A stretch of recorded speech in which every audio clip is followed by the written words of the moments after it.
Hey guys, today let's take a look at the famous Warangal fort in India.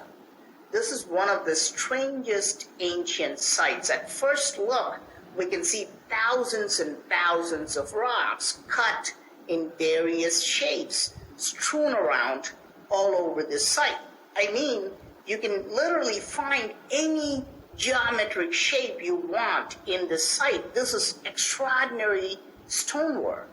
When you hear the name Warangal Fort, you expect to see a fort or fortifications or crude walls. But here you will find some of the most beautiful carvings. This was definitely not built as a fort. A fort does not need such beautiful artistic carvings and complex geometric shapes. Historians also agree that this site is not a fort, but they merely call this a fort. It's surrounded by fortifications many miles away, but they have no idea what the actual purpose of this place was. Why do we have so many rocks piled up?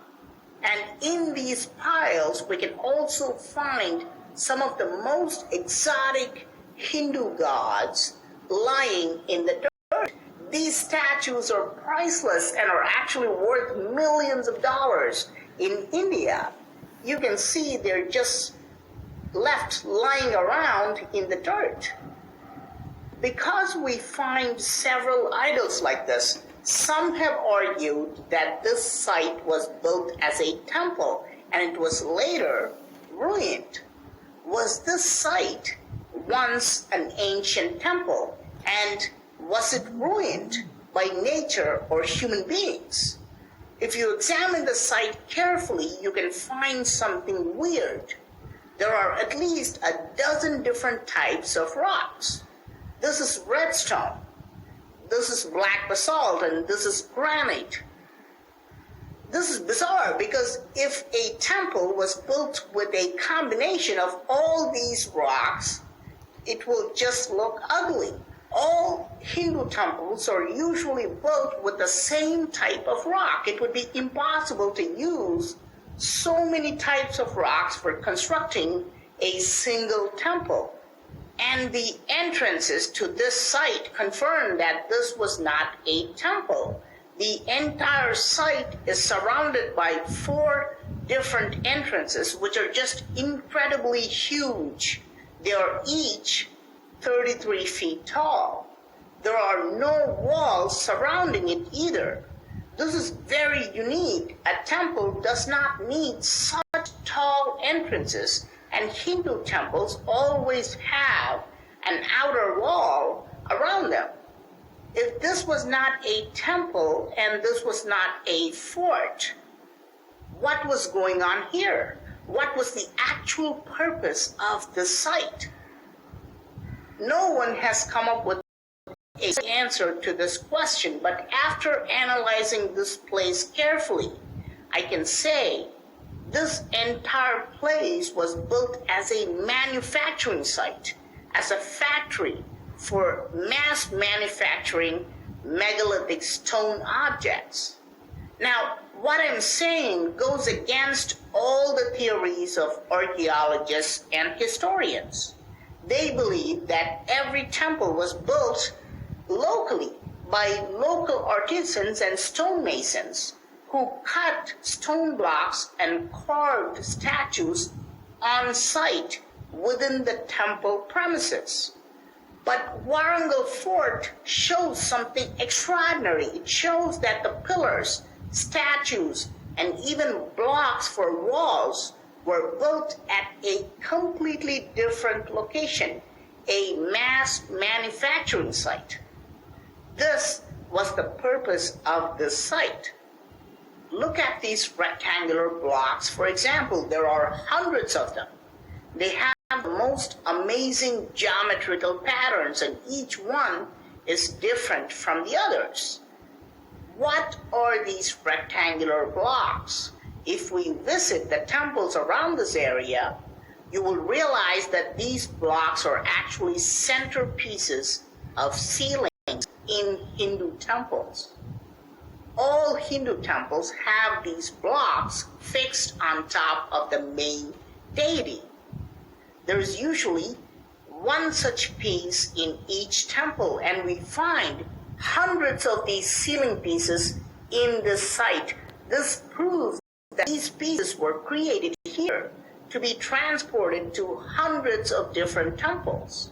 Look at all these blocks. Do you see what they are? This is just scrap left over from mass manufacturing, just like how we get scrap metal from a metal processing company. And the location of this site confirms this.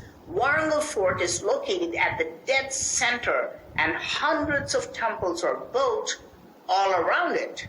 This information is stunning because it shows that whoever built this civilization had extraordinary intelligence. This kind of planning, logistics, and implementation does not even exist today in India.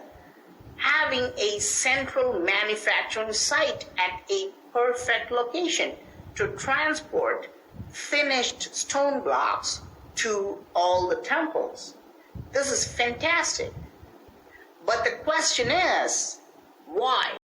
What is the need to have a central manufacturing site for just temple parts? Why can't they just cut stone blocks and carve statues on the temple site itself? Now, why do we mass manufacture anything? When we need a car, why don't we build our own car and let the car company manufacture it? Because mass manufacturers use advanced machining technology, which you and I don't have. This is why mass manufacturers exist. Is it possible that Warangal Fort was also using advanced machining technology? Is this why they were able to create thousands of these temple parts?